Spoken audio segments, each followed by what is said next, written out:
All right, welcome back to the channel. It's your boy Fanon, and in this video, we're going to talk about Jermell Charlo and Terence Crawford. Is that the real goal for Terence Crawford, and what the most likely next move for him is? I think it very well may be. Let's talk about that in this video.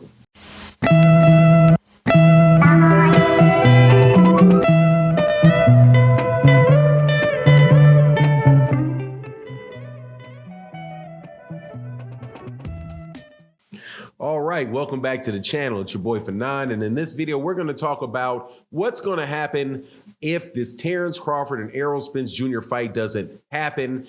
Out of the words of Terence Crawford himself. But before I get into that, let me welcome you back to the channel. If you are new to the channel, please accept my invitation to subscribe to the channel, hit the bell icon so you can be notified of when we release more videos.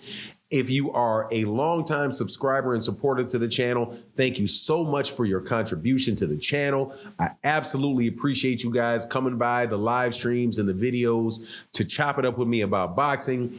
And so we are going to talk about something a little bit futuristic here, but something that I really do believe is probably, I would say, on the 70% chance of what's going to happen down the road. And that is, Terence Crawford and what he's going to do if this Errol Spence Jr. fight does not happen, which honestly, man, I vacillate, between whether I think it's going to happen or not going to happen. But what the recent tone was out of Terence Crawford's camp, with him basically confirming what a lot of people have been saying, which is that Terence Crawford is not happy with the deal that he's been offered, is not happy with the money that has been offered, or whatever the other, contractual issues are that they're looking for, right? Whether that is the venue or whether that is the, rematch clause being asked for, whatever the case is, right?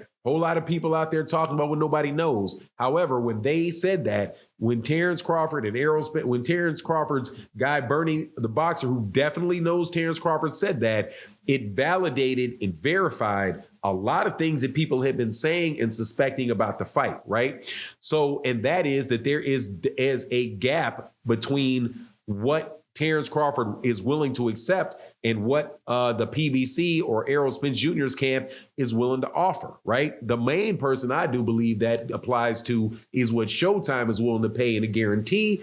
But whatever the case is, we've already heard Terence Crawford say what he will do if that fight does not take place. He has a plan B, right? And what is his plan B?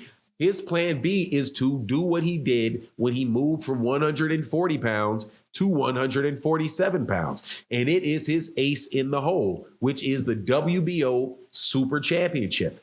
Because Terence Crawford is the WBO Super Champion, he's the WBO Super Champion, he has the right to immediately move up to the next weight division and demand a fight with the guy that is holding that belt. In this case, it is Jermell Charlo, right? He has the right to do that immediately.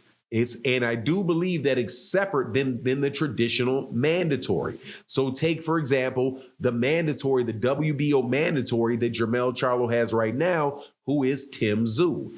Once Jermell Charlo fights THRU, right, Terence Crawford can still go up to 140 pounds, 154 pounds, and say immediately, in my first fight, I want to fight for that championship, and Jermell Charlo will be obliged to have to do that.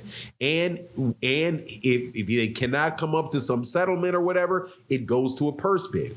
And interestingly enough, I still have to review it, but I do not believe that the usual mandatory type of situations apply in a WBO super type of issue, because it is the WBO. It's the WBO champion from one division exercising his right as a super champion to move up and challenge the guy in the weight class above. So the whole purse split and all that stuff, it's questionable whether or not, you're going to have Jermell Charlo get the championships cut of of the purse split, right?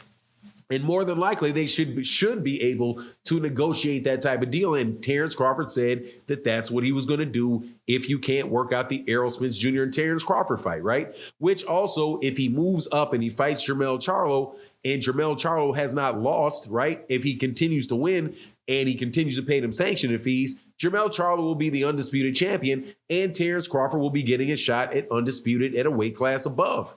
So when you're looking at what Terence Crawford is going to do if this fight does not pan out, that's his most likely and most effective move. And because he is somebody that made $6 million in his last fight last November, right? And is not somebody, at least from all outwards appearances, that is spending a lot of money, right? Is probably somebody that's sitting on a lot of money. And once you are able to sit on a lot of money and you're a fighter that is 34 years old, going on 35 years old, your body can actually use the rest, right? So if he's in the gym, he's staying in shape, he's got money in the bank, not a lot of money is going out, got other stuff where money is coming in, right? In his community, like in his community. Whether it's owning property, doing whatever, he should be able to sit until that stuff pans itself out and be able to be the champion at 154 pounds. Now, there is, of course, the idea of, who would buy that fight. Obviously, in that type of situation, the PBC would bid on that fight. And the PBC is going to have to bid on that fight at a high enough rate in order to pay Jermell Charlo what he wants. So, when you look at the best alternative for Errol Spence, for Terence Crawford, if he doesn't fight Errol Spence Jr., right, it is that Jermell Charlo fight, which again will, with the exception of having beaten Errol Spence Jr., right, and becoming by virtue of that the #1 pound for pound fighter in the world and having a big historic fight, him beating Jermell Charlo is still him a third weight class. It is undisputed. It's a fourth weight class, and being his second undisputed at 2 weight classes, 140 and 154, which very well may give him that that Hall of Fame, career defining thing. And if he's able to do it and Errol Spence Jr. is at 154 pounds, boom, you're right back in the same situation where, you have Errol without any belts and looking at Terence Crawford as the undisputed champion and putting himself in a situation in that way to force the fight with Errol Spence and putting Errol in a situation similar to what Devin Haney may have Gervonta Davis in, right? Down at lightweight, where Gervonta Davis is the cash cow of the division, but all the belts rest with Terence Crawford. But the difference between Devin Haney and Terence Crawford would be that Terence Crawford doesn't have a lot of time left in his career. This is, his fourth weight class, would be his second undisputed title. And I think that is and if I'm, going to look and say, okay, what do I think this guy is probably going to do? And what do you think his leverage is? His leverage is probably that, right?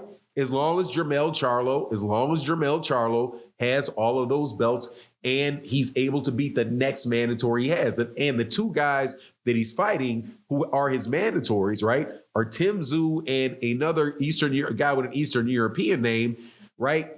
If he does those two back to back, the WBO definitely could hit him with that.